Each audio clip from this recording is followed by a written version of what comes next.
Hello scientist. तो देखिए अब हम चैप्टर नंबर 7 स्टार्ट करते हैं जो क्लास +2 का है, डिफरेंशिएशन। ठीक है, तो साइंटिस्ट इस वीडियो के अंदर कंप्लीट चैप्टर का इंट्रोडक्शन करेंगे, बिल्कुल बेसिक से लेके एडवांस तक आपको इस चैप्टर का इंट्रोडक्शन कराऊंगा।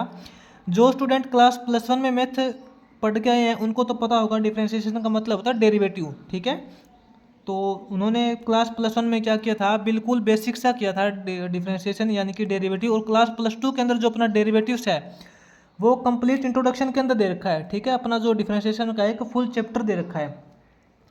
तो साइंटिस्ट यहाँ पे जो स्टूडेंट क्लास +1 से मैथ नहीं पढ़ के आए उनको भी टेंशन लेने की जरूरत नहीं है। डेरिवेटिव का जो रियल में मतलब क्या होता है वो भी आपको बताऊंगा, और डेरिवेटिव कैसे निकाला जाता है वो भी बताऊंगा, और आपको ग्राफ के द्वारा एग्जाम्पल देके भी बताया जाएगा। ठीक है, तो साइंटिस्ट चलिए स्टार्ट करते हैं। अपना जो डिफरेंशिएशन का मतलब जो होता है साइंटिस्ट वो होता है डेरिवेटिव। डेरिवेटिव को ही डिफरेंशिएशन बोलते हैं। अब बात करते हैं डेरिवेटिव क्या होता है। डेरिवेटिव की साइंटिस्ट यहाँ पे डेफिनेशन लिखता हूँ। डेरिवेटिव अपना क्या होता है, रेट ऑफ चेंज। ठीक है, rate of change of any function with respect to other function. इसका मतलब क्या होता है कि साइंटिस्ट किसी भी एक फंक्शन के रिस्पेक्ट में दूसरे फंक्शन की चेंजिंग रेट क्या है। जब कोई एक फंक्शन चेंज होता है तो दूसरा फंक्शन कितना चेंज होगा। तो साइंटिस्ट एग्जांपल भी देके बताऊंगा और आपको एक ग्राफ भी बना के बताऊंगा। ठीक है ना, जैसे साइंटिस्ट आपने इससे पहले फंक्शंस तो पढ़े होंगे। कोई भी फंक्शन होता है यानी कि जो y is equal to, for example आप मान लीजिए कि x² है। ठीक है, x की फॉर्म में कोई भी फंक्शन है जिसको हम y बोलते हैं, y is equal to x² यानी कि x² वाला एक फंक्शन है। अब साइंटिस्ट जो स्टूडेंट क्लास +1 के अंदर मैथ पढ़ के आए हैं उनको तो पता है कि डेरिवेटिव कैसे निकाला जाता है। ठीक है, और जिन्होंने जो नए नए क्लास +2 में डेरिवेटिव कर रहे हैं तो डेरिवेटिव कैसे निकाला जाता है साइंटिस्ट। डेरिवेटिव को हम ऐसे लिखते हैं dy/dx, यानी कि change in y with respect to change in x। जब अपना x एक यूनिट चेंज होगा तो y कितना चेंज होगा। तो साइंटिस्ट इसका जो डेरिवेटिव होता है वो 2x हो जाएगा। तो डेरिवेटिव निकालने का फॉर्मूला यही होता है, आपको बता देता हूँ, पावर आगे और एक पावर कम। ठीक है, +1 क्लास के स्टूडेंट को तो पता होगा कैसे निकाला जाता है। साइंटिस्ट एक्स वाला जो कोई भी फंक्शन होता है ना उसकी जो भी पावर दे रखी होती है वो पावर अपनी आगे आ जाती है और एक पावर कम हो जाती है। एक्स की यहाँ पे 2 पावर थी तो 2 पावर आगे आ गई और 2 में से 1 पावर कम हो गई तो एक्स की 1 पावर बचेगी। ठीक है, यह डेरिवेटिव निकालने का फॉर्मूला होता है। अब बात करते हैं साइंटिस्ट डेरिवेटिव का रियल में मतलब क्या होता है। आप यहाँ पे जो फॉर्मूला मैंने बताया है फॉर्मूला यूज करके आप इसका डेरिवेटिव तो निकाल लोगे। ठीक है, मैंने आपको एक कोई दूसरा फंक्शन दे दिया जैसे कि y इज इक्वल टू, मैंने बोल दिया x³ प्लस x+1 बोल दिया। ठीक है, आप इसके अंदर डेरिवेटिव तो निकाल लोगे dy/dx, लेकिन आपको इसका रियल में मतलब नहीं पता कि डेरिवेटिव का जो रियल में मतलब होता है ग्राफ के द्वारा क्या होता है। आप इसका डेरिवेटिव निकाल लिए, पावर आगे 3 आगे आ जाएगा और एक पावर कम कर देंगे। x की पावर 3 थी तो एक पावर कम करेंगे 2 पावर 2 हो जाएगी। ठीक है, प्लस x।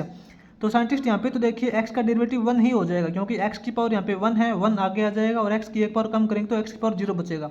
प्लस में कांस्टेंट वैल्यू का डेरिवेटिव नहीं होता, 1 का डेरिवेटिव 0। आप जो मैंने आपको तरीका बताया है उससे आप डेरिवेटिव तो निकाल लोगे। अब स्टार्ट करते हैं एग्जाम्पल कि इसका ग्राफ बना के आपको एग्जाम्पल बताऊंगा कि डेरिवेटिव का जो रियल में क्या मतलब होता है। हम साइंटिस्ट इस पहले एग्जाम्पल को लेते हैं। मान लेते हैं कि आपके पास y is equal to x² दे रखा है। ठीक है, जैसे जैसे x की वैल्यू डालेंगे उसके अकॉर्डिंग अपना जो y है वो आउटपुट दे देगा। तो साइंटिस्ट देखिए yx,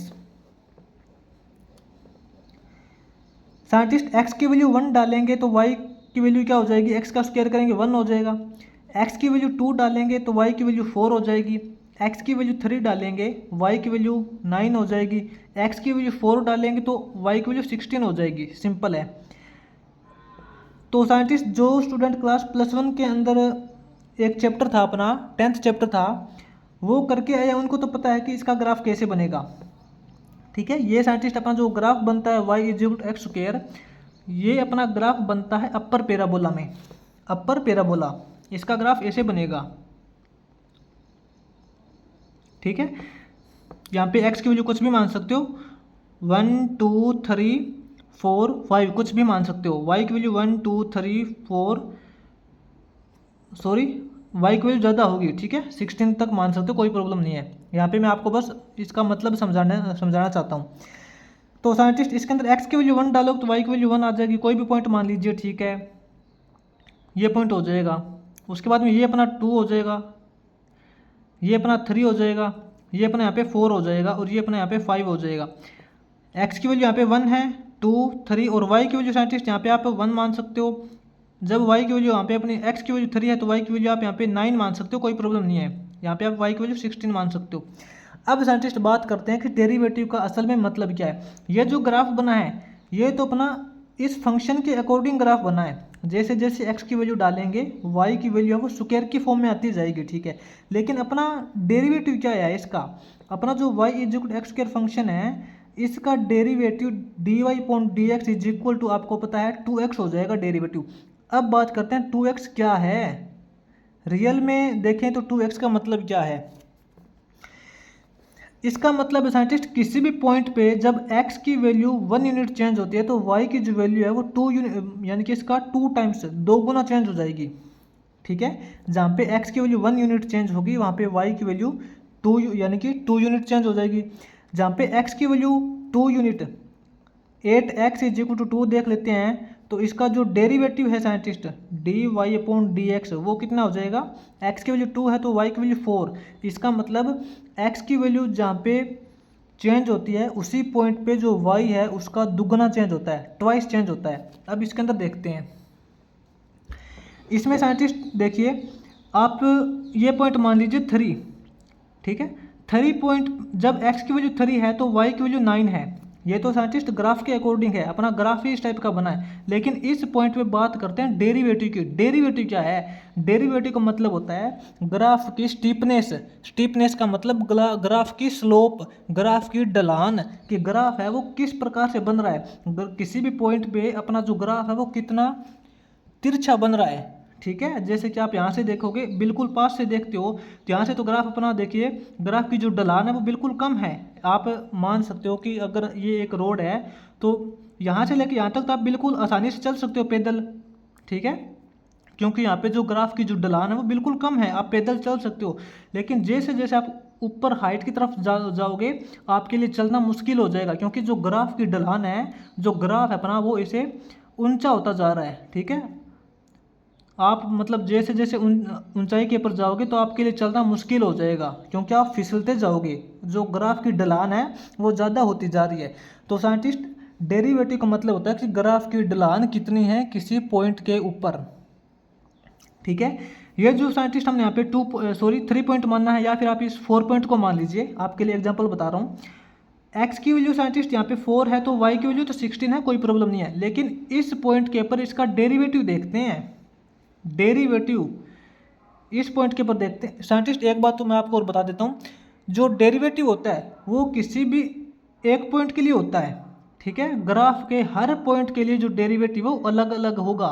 ऐसा नहीं है कि कंप्लीट ग्राफ का डेरिवेटिव 2x है, सॉरी, कंप्लीट ग्राफ का जो डेरिवेटिव है वो तो 2x के द्वारा ही निकाला जाएगा। इसका जो डेरिवेटिव का फॉर्मूला है वो तो 2x ही होगा। जहाँ x की वैल्यू चेंज होगी उसके अकॉर्डिंग जो y है वो तो 2 गुना चेंज होगा। लेकिन हर एक पॉइंट के लिए आपको पता है x की वैल्यू भी तो अलग अलग है ना। यहाँ पे x की वैल्यू 1 है, यहाँ पे x की वैल्यू 2 है, यहाँ पे x की वैल्यू 4 है, यहाँ पे x की वैल्यू 5 है। तो इसका डेरिवेटिव का मतलब ग्राफ की जो ढलान है वो उसके अकॉर्डिंग 2 गुनी होती जाएगी।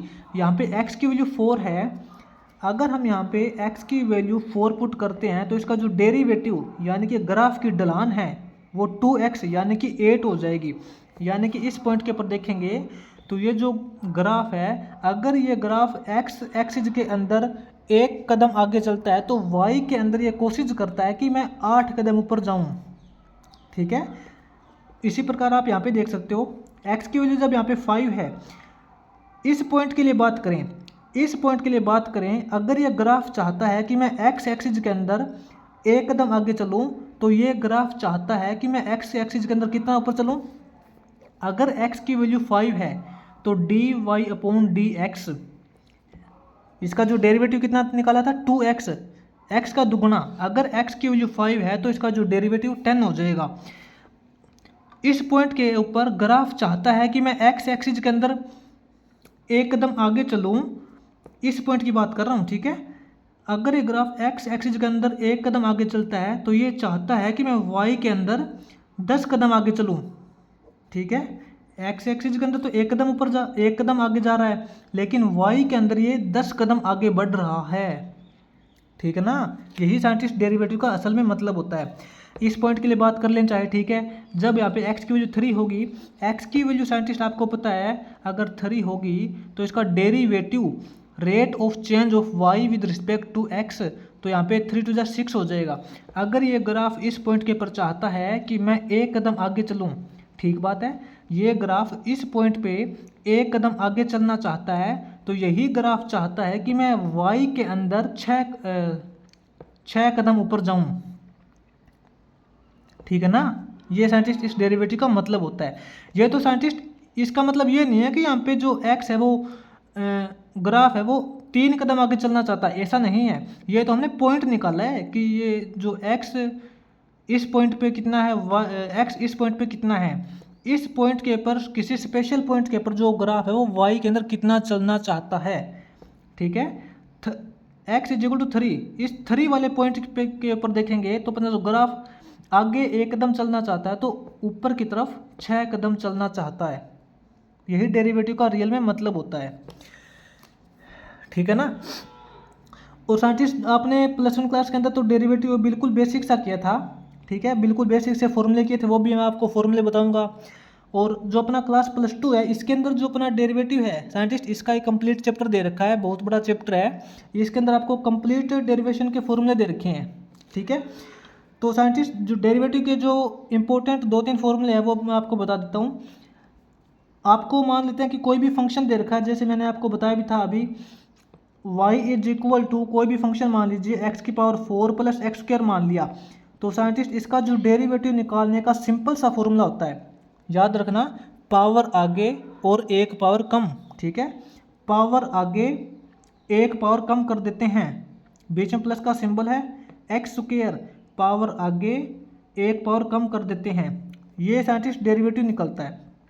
अब बात करते हैं कि अगर हमें फंक्शंस है वो मल्टीप्लाई के अंदर दे रखे हों, +1 क्लास वाले स्टूडेंट को तो पता है कि फंक्शन जब मल्टीप्लाई के अंदर दे रखे होते हैं तो उसका डेरिवेटिव कैसे निकालते हैं। जैसे कि हमें जो y is equal to 2 function दे रखे हैं साइंटिस्ट, u इंटू वी का मतलब ये है कि मान लेते हैं कि x वाला कोई एक फंक्शन है, x² है, ठीक है, और v एक दूसरा फंक्शन है, जैसे हम इसी फंक्शन को मान लेते हैं x⁴ + x3 मान लेते हैं, कोई प्रॉब्लम नहीं है। 2 अलग अलग फंक्शन दे रखे हैं, दोनों यानी कि u इंटू वी, दोनों फंक्शन एक दूसरे के अंदर मल्टीप्लाई में है, तो हम यहाँ पे मान लेते हैं कि जो पहला फंक्शन है वो u है, दूसरा फंक्शन अपना v है। जब u इंटू वी की फॉर्म में 2 अलग अलग फंक्शन होते हैं तो उसका डेरिवेटिव कैसे निकालते हैं, dy/dx करते हैं, ठीक है। dy/dx आपको पता है डेरिवेटिव निकालेंगे, तो इसमें साइंटिस्ट ऐसा करते हैं, किसी भी एक फंक्शन को एज इट इज पुट करते हैं, u जैसा है वैसे ही लिखेंगे, एज इट इज v का डेरिवेटिव करेंगे, फिर बीच में प्लस का सिंबल लगाएंगे। अब दूसरे फंक्शन की बारी है, v एज इट इज और u को डेरिवेट करेंगे, ठीक है। ये तो आपको बिल्कुल सिंपल सा फॉर्मूला है साइंटिस्ट, जो हमने क्लास +1 के अंदर भी किया है। जैसे कि मैं आपको बता दूं, ये दोनों फंक्शन मान लेते हैं कि एक दूसरे के साथ मल्टीप्लाई में है, यानी कि x² इंटू x⁴ + x3, ठीक है, दोनों फंक्शन एक दूसरे के मल्टीप्लाई में दे रखे हैं। या तो आप इनके अंदर पहले से मल्टीप्लाई करके इसको बिल्कुल सिंपल फंक्शन बना लो, अगर आप इसको बिल्कुल सिंपल फंक्शन नहीं बनाना चाहते हैं तो आप इसको मान सकते हो कि u है और ये अपना v है, ठीक है। और u इंटू वी दोनों फंक्शन एक दूसरे के साथ मल्टीप्लाई में दे रखे हैं, तो उसका डेरिवेटिव कैसे निकालेंगे, u एज इट इज, यानी कि ये जो है इसको बिल्कुल सेम रखेंगे, जैसा है वैसा ही रखेंगे, इंटू वी का डेरिवेटिव, इसका डेरिवेटिव करेंगे साइंटिस्ट, आपको पता है पावर आगे एक पावर कम करते हैं, 4x³ हो जाएगा प्लस 3x² हो जाएगा। क्या किया हमने, इसको सेम रखा, इसका डेरिवेटिव किया, प्लस अब बारी आती है v की, इसको सेम रखेंगे और इसका डेरिवेटिव करेंगे, जैसे कि x⁴ + x3, इसको सेम रखा, इसका डेरिवेटिव करेंगे तो 2x हो जाएगा, पावर आगे एक पर कम, ठीक है, ये साइंटिस्ट डेरिवेटिव निकालने का फॉर्मूला होता है जब अलग अलग दो फंक्शन मल्टीप्लाई में दे रखे होते हैं। आप इसको, ये इसका डेरिवेटिव तो निकल चुका है, आप इसको अंदर मल्टीप्लाई करके प्लस माइनस करके आप इसको आगे सोल्व कर सकते हो। ठीक है, तो ये साइंटिस्ट जो डेरिवेटिव का जो रियल में मतलब होता है वो मैंने आपको ग्राफ के द्वारा बता दिया। ठीक है, यही अपना इंट्रोडक्शन है, और वैसे भी +1 क्लास के स्टूडेंट को तो पता ही है कि डेरिवेटिव क्या होता है। अब बात करते हैं कि हम आगे एक्सरसाइज की तरफ चलते हैं। जैसे जैसे साइंटिस्ट हम एक्सरसाइज करेंगे उसके अकॉर्डिंग डेरिवेटिव के डिफरेंट टाइप के फॉर्मूले हमारे सामने आते जाएंगे। ठीक है, उनको सोल्व करेंगे। ये तो मैंने आपको बिल्कुल बेसिक सा बताया है, डेरिवेटिव कैसे निकालते हैं, पावर आगे और एक पावर कम करते हैं। ठीक है, आगे एक्सरसाइज करेंगे तब अपने यहाँ पे सामने डिफरेंट टाइप के फॉर्मूले आएंगे, उनको बाद में सोल्व करेंगे।